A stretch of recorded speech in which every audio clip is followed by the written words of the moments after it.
Pastoral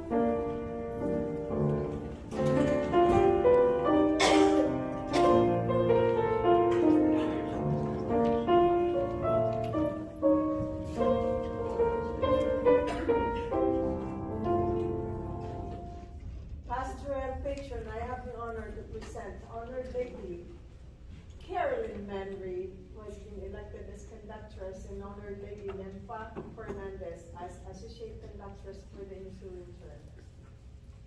Honored Lady Caroline Manry, the office of conductress to which you have been elected is a very important one, and the court has been carefully in its selection. Your duties are to see that the courtroom is ordered for the work of the living, and that preparations are made to receive the guests as befitting their position. Upon the observance of these duties depends the beauty of our work. You are to conduct the candidates through the ceremonies of initiation. You should be careful that they are favorably impressed with their reception among us. Honored Lady Lempa Fernandez, you have been elected associate conductress.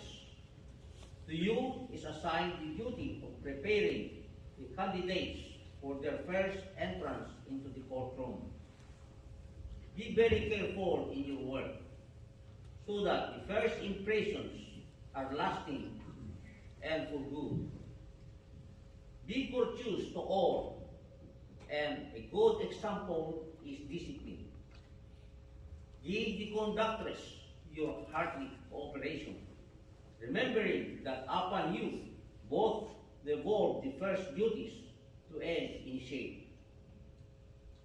Honored Lady Marshal, bless the honored ladies with their jewel, their office, and escort them to their station.